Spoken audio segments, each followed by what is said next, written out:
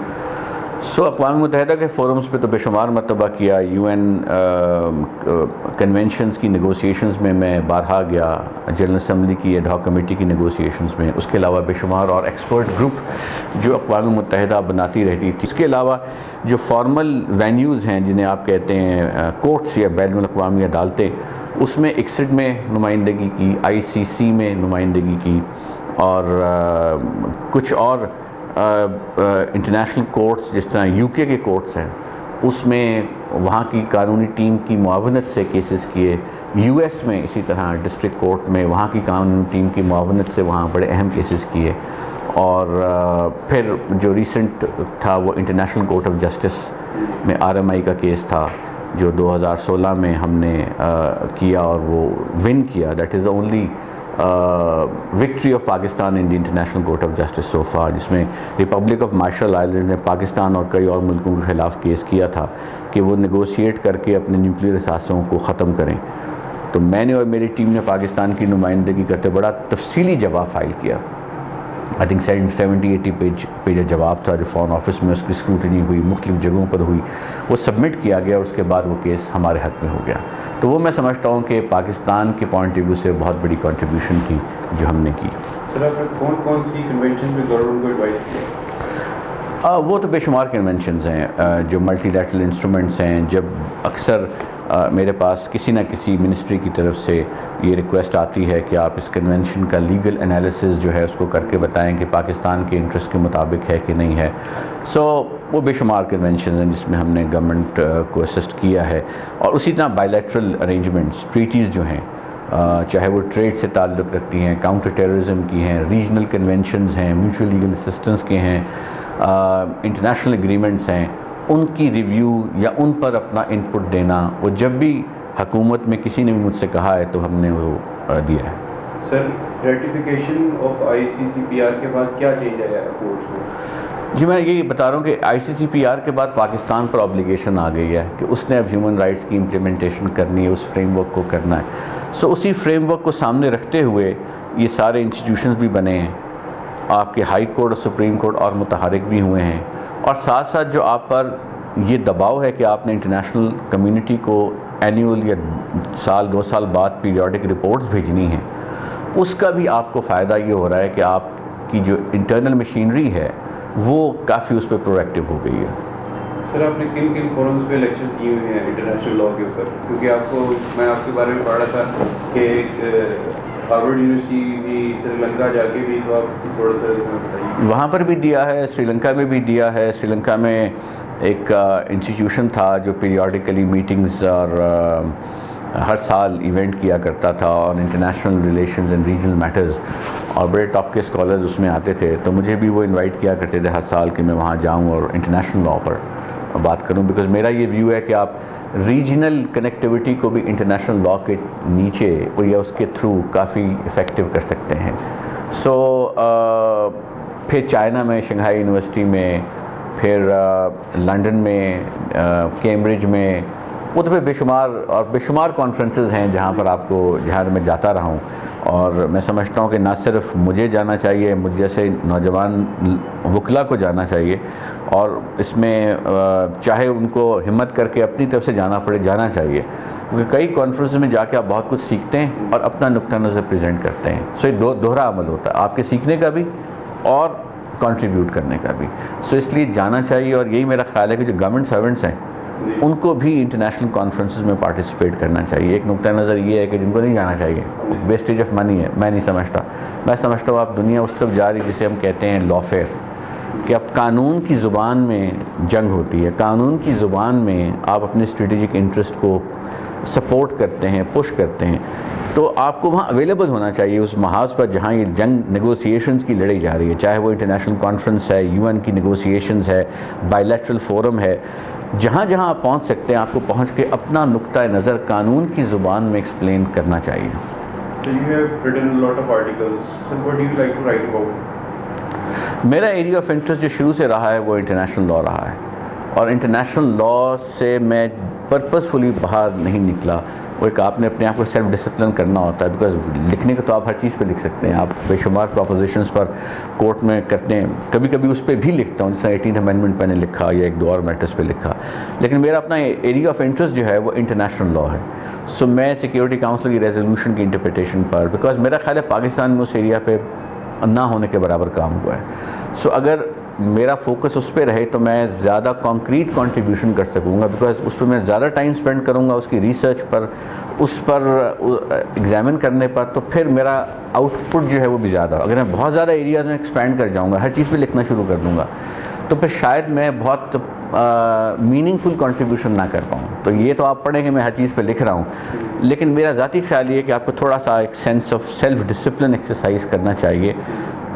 تو میری جو پریفرینشیل ایریا ہے وہ انٹرنیشنل لاء ہے، اس میں خاص طور پہ پاکستان، کہ اب پاکستان کو کن ایریاز میں انٹرنیشنل لاء کی انڈرسٹینڈنگ کی ضرورت ہے. تو میرے جتنے آرٹیکلز ہیں وہ تقریباً فری پالیسی لیگل اوپینینز ہیں. سو اگر آپ انہیں پڑھیں تو میں کئی دفعہ اخباروں نے مجھے کہا کہ ہمارے لیے ویکلی لکھیں، منتھلی لکھیں، تو میں نے کہا میں اس طرح سے نہیں لکھ سکتا. میں اس وقت لکھوں گا جب میرا خیال ہوگا کہ اب لکھنا ضروری ہے کسی ایشو پر. تو اس لیے آپ کو کبھی کئی مہینوں کا گیپ میرے آرٹیکل میں نظر آ جائے گا، کہیں کم نظر آ جائے گا. لیکن جو کانفرنسز ہوتی ہیں اس کا ایڈوانٹیج یہ ہوتا ہے، اور شروع میں نے بہت زیادہ کانفرنسز میں جایا کرتا تھا. ایک طرف آپ پریکٹس کر رہے ہیں، ساتھ دوسری طرف آپ نے کانفرنس میں پارٹیسپیٹ کرنا ہے. تو کانفرنس میں آپ نے جو ریسرچ پیپر پڑھنا ہے وہ ایک ڈیڈ لائن آپ کو مل جاتی ہے which compels you to do research in your area of interest. So اگر آپ امریکہ میں ایک انٹرنیشنل لاء کی کانفرنس میں آپ نے رجسٹر کروایا اپنے آپ کو، یا آپ کو انویٹیشن آیا، تو وہ ایک قسم کا انفارمل وے تھا to produce a research paper جس پہ آپ کی دسترس بھی ہو جائے اس سب ٹاپک پر، اور ساتھ ساتھ آپ جو ہیں کنٹریبیوٹ بھی کر پائیں، اور آپ کے حوالے سے ایک آؤٹ کم بھی آ جائے. سو کانفرنسز میں میرا انٹرسٹ اس زمانے میں یہ ہوا کرتا تھا کہ آپ خود بھی جا رہے ہیں، آپ ایک پیپر بھی ریز کر رہے ہیں، آپ ایک نئی پالیسی میکنگ سجیشنز بھی لے کر آ رہے ہیں. Sir what is your view about Yadav's case? Yadav case جو ہے وہ ابھی چل رہا ہے ICJ میں، اور اس میں پاکستان نے اپنا نقطہ نظر لیا ہوا ہے. پاکستان ہر لائر کا یا ہر لیگل ٹیم کا اپنا اسٹریٹجی ہوتی ہے آن اے گیون کیس، اور اگر ایک کیس پینڈنگ ہو تو میرا خیال ہے مناسب نہیں ہے کہ ہم دوسرے کولیگ وکیل کی اسٹریٹجی کو کوشچن کریں یا اس کو ڈیبیٹ کریں، بیکاز وہ زیادہ اویئر ہے of the facts in the matter. But broadly speaking Yadav case کا جو ایشو ہے وہ یہ ہے کہ ایک شخص جو ریاست، ہماری نیبرنگ ریاست کا فارمل نمائندہ ہے، وہ آپ کے ملک میں پایا گیا، اور اس سے ایٹریبیوٹ ہے بے شمار violations of international law in Pakistan, including waging war on the state in specific acts of terrorism. That is a very serious allegation. So یہ allegation یہ ڈرفٹ بیک کر رہا ہے to the state of India. تو اس لیے اس case کی اہمیت صرف یادو کی ذات کے حوالے سے نہیں ہے، نہ ہی اس کیس کی اہمیت اس کی کاؤنسلر ایکسس کے حوالے سے. اس کیس کی اہمیت ہے جو اس کے لنکیجز ہیں اور جو اس نے لیگل پروسیس کے دوران چیزیں ایڈمٹ کی ہیں، اس بنیاد پر کیا پکچر سامنے آتی ہے. اصل یہ اہمیت اس کیس کی یہ ہے. سر آپ کا میں ایک آرٹیکل پڑھا تھا 3 باسکٹ اپروچ کا، ہماری آڈینس کو ذرا اس کے بارے میں بتائیے. 3 باسکٹ اپروچ سے میری مراد یہ تھی کہ جب پرائم منسٹر آف انڈیا نے کہا کہ ہم اس کو کینسل کریں گے اور انڈس واٹر ٹریٹی کو، تو ایک دم بہت شور اٹھا، اور اس پر یہ بھی ساتھ سوال اٹھے کہ ہم نے انٹرنیشنل آربیٹریشنز میں کیوں نہیں جا کر ان چیزوں کو ریز کرتے. تو میرا جو انالیسس تھا وہ یہ تھا کہ آپ واٹر اس سے متعلق یا انڈس واٹر ٹریٹی سے متعلق معاملات کو 3 باسکٹس میں ڈیوائڈ کر دیں. پہلی باسکٹ میں ہے جو اسٹرکٹلی انڈس واٹر ٹریٹی کے ڈومین میں چیزیں آتی ہیں، اس میں وہ ٹیکنیکلٹیز آ جاتی ہیں، ڈرائنگز کی ٹیکنیکلٹیز. دوسری باسکٹ جو ہے اس میں آ جائے گا جسے آپ کہیں گے کہ جو انڈیا ڈیمز بنا رہا ہے جو غیر ضروری، جو ہم سمجھتے ہیں، اب ان ڈیمز کی بابت ہم کیا کہتے ہیں، یہ ہے سم تھنگ جو ہم نے سوچنا ہے. ٹھیک ہے. وہ انڈس واٹر ٹریٹی کا فریم ورک نہیں ہے, وہ ایک سیپریٹ باسکٹ کا ایشو ہے جو بائیلیٹرلی آپ نے ایڈریس کرنا ہے اور انڈین سے بات کرنی ہے کہ جی آپ جو ڈیم بنا رہے ہیں ہماری رائے میں تو یہ ڈسپرپورشنیٹ ہے ٹو یور نیڈ, اس سے ہمیں سیکیورٹی بیسڈ خدشات ہیں, تو آپ ہمیں مطمئن کریں کہ آپ کا یہ انٹینٹ نہیں ہے جو ہم سمجھ رہے ہیں. اور تیسری جو ہے باسکٹ وہ بیسیکلی ہے کہ کچھ اور ایسے لیگل ایشوز واٹر سے متعلق واٹر لاء میں ڈیولپ ہوئے ہیں ٹریٹی کے بعد, انڈس واٹر ٹریٹی کے بعد, جن کی اویئرنیس اور جن کا استعمال پاکستان کے لیے امپورٹنٹ ہے. مثلاً انوائرمنٹ سے ریلیٹڈ جو کنسرنز ہیں, مثلاً جو 3 ریور جس میں پانی کم ہو گئے ہیں اس میں جو ایکو سسٹم کے لیے منیمم واٹر فلو کی ریکوائرمنٹس ہیں, یہ وہ چیزیں جو انڈس واٹر ٹریٹی میں ایڈریس کرنا مشکل ہے.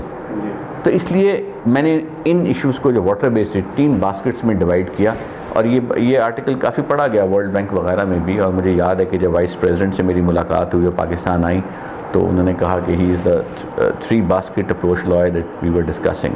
تو لیکن اس انالیسس نے کافی مدد دی چیزوں کو رائٹ پرسپیکٹو میں ڈالنے کی. سر آپ نے یو این کے ساتھ بھی کافی کام کیا, تو کن اوپینینس پہ آپ نے ان کے ساتھ کام کیا؟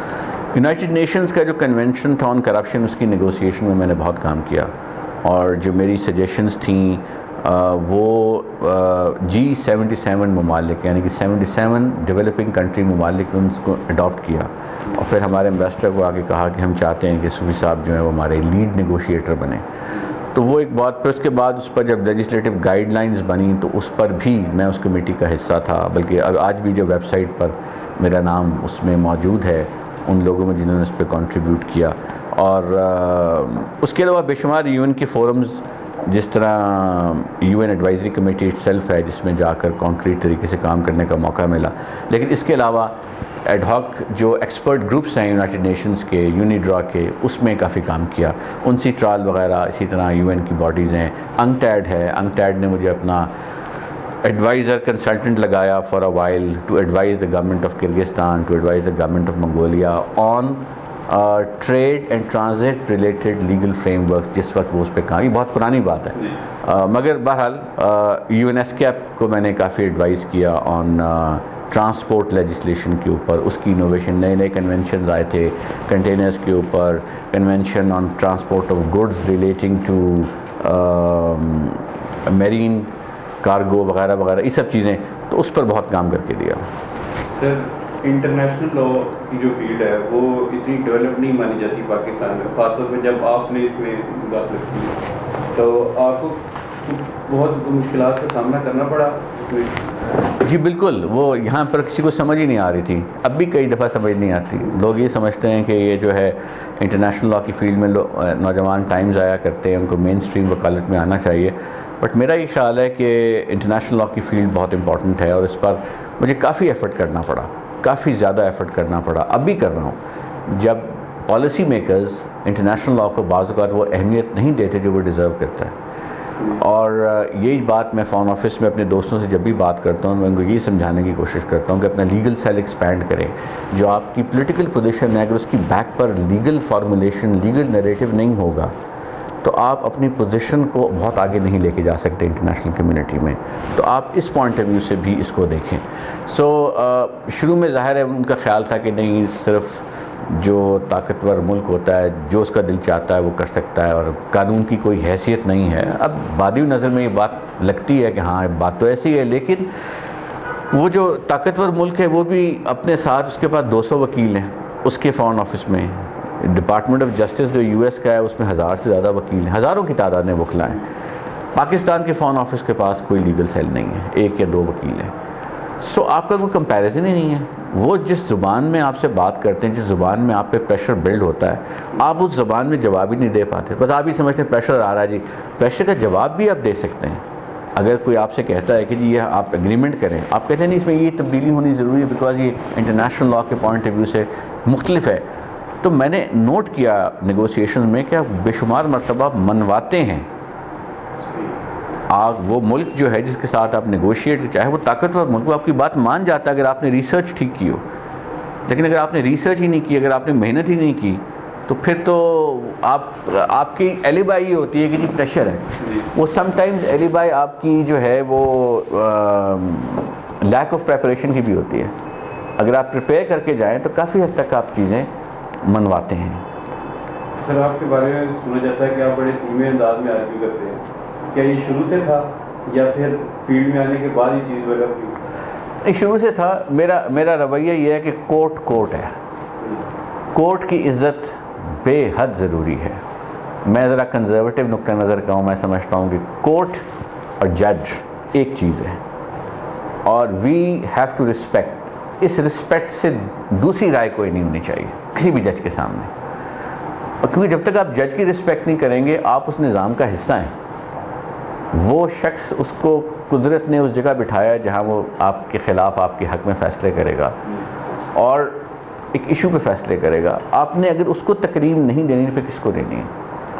سو رسپیکٹ ٹو دا جج then brings that mannerism into, جس کو آپ دھیما پن کہہ لیں, میجرڈ گفتگو کہہ لیں, یا یہ کہہ لیں کہ آپ ججوں کو غصے سے نہیں بات کرتے یا اونچی آواز میں نہیں بات کرتے. سو میری تو پریکٹس کی بنیاد یہ رہی ہے کہ سول جج ہے وہ بھی اتنے ہی رسپیکٹ کے قابل ہے جتنا سپریم کورٹ کے جج ہے. اور جب آپ جج کے سامنے پیش ہوں یا جج سے بات کریں تو اس کو وہ عزت دیں جو وہ ڈیزرو کرتا ہے. تو پھر جو آپ نے کہا میں دھیمے انداز سے آرگیو کرتا ہوں, میں کرتا ہوں, لیکن میرے کانٹیکس میں یہ ہوتا ہے کہ یہ شخص جو ہے یہ میرے پروفیشن کا ہائیسٹ پیڈسٹل پہ بیٹھا ہوا ہے. I need to respect him because my respect will determine his respect. دیکھیے میسیج یہ ہے کہ it's a difficult profession but a challenging profession. اس کو امپلائمنٹ فریم ورک میں نہ لیں, یہ سیلف گروتھ کا پروفیشن بھی ہے. اس کو اگر آپ یہ سمجھتے ہیں آپ نے فلانی لا فرم میں جاب کر لی, فلانے آفس میں جاب کر لی, تو ایک بڑی ریسٹرکٹڈ سی اپروچ ہے. آپ کو یہ سوچنا چاہیے کہ آپ ایک ایسے پروفیشن میں ہیں جس میں اینڈ لیس گروتھ ہے. So you are a test pilot to test the limits of this profession, جس کے بارے میں کہا جاتا ہے کہ اسکائی از دا لمٹ. تب اپنا جہاز اپنے آپ کو کتنا اوپر لے کے جا سکتے ہیں انٹلیکچولی. اوپر جانے سے میری مراد یہ نہیں ہے کہ آپ کا انفراسٹرکچر بہت بڑا ہو جائے. ہو سکتا ہے آپ ایک کمرے کے آفس میں بیٹھ کر انٹلیکچولی اتنا گرو کر جائیں کہ لوگ واہ واہ کر رہے ہیں, اور ایسے ہوا ہے. بے شمار وکلا ہمارے ہیں, ضروری نہیں کہ آپ کے دفتر بے حد خوبصورت ہوں, جو رکھنا چاہتے ہیں فبیہا, لیکن آپ نے سیلف گرو کرنا ہے, اپنے آپ میں اتنی محنت کرنی ہے, اپنے اوپر اتنی ایفرٹ کرنی ہے, ریسرچ کے اوپر, تھنکنگ پروسیس, ریفلیکشن, تھنک, ری تھنک, یہ سب چیزیں کرنی ہیں. اور پھر جو اس میں جب آپ ایکسیل کرتے ہیں تو پھر وہ بہت ہی سیٹسفائنگ ایکسپیرینس ہوتا ہے, کیونکہ جو پیسہ ہے وہ اس کا بائی پروڈکٹ ہے, اس کا مین آبجیکٹیو نہیں ہے. اس کی مین آبجیکشن ہے پروفیشنل سیٹسفیکشن, جو اس پروفیشن کا سب سے امپورٹنٹ. اور جو نوجوان انکمنگ وکلا ہے اس کو یہ چیز ذہن میں رکھنی چاہیے. اور دوسرا میں سمجھتا ہوں کہ آپ کو ایک اعلیٰ انسان بھی بننا ہے, ایک بڑا انسان بھی بننا ہے. تو اگر آپ اپنے ذہن میں کچھ چیزوں کو, کچھ اپنے ویلیو سسٹم کو ساتھ لے کر آتے ہیں تو then you excel a lot in the profession. تو میری میسیجنگ یہی ہوگی ٹورڈز دی اینڈ اگین کہ یہ پروفیشن میں لوگ ضرور کہتے ہیں کہ بہت سیچوریشن ہے, بہت رش ہے. نہیں ہے.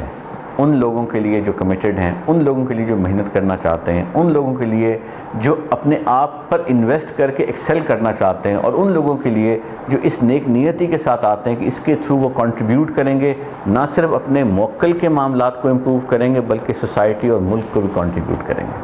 سر وہ کون سی ایسی اپرچونیٹیز ہیں جو یہ کام لا اسٹوڈنٹس کو یا فریش گریجویٹس کو دیں گے؟ بیسیکلی یہ لا فرم جو ہے یہ ایکسپوجر دے رہی ہے ٹو دا نیو پروسیجرز کہ ایک گڈ پریکٹسز کیا ہیں, آپ کیسے ایک اچھے وکیل بنتے ہیں, آپ کا فریم ورک کیا ہے. ایکسپوجر بھی دیتی ہے اور ساتھ ساتھ یہ آپ کو آپشنز بھی دیتی ہے کہ آپ اپنے بریف پر جتنا کام خود کرنا چاہتے ہیں وہ ضرور کریں تاکہ آپ ایکسیل کر سکیں.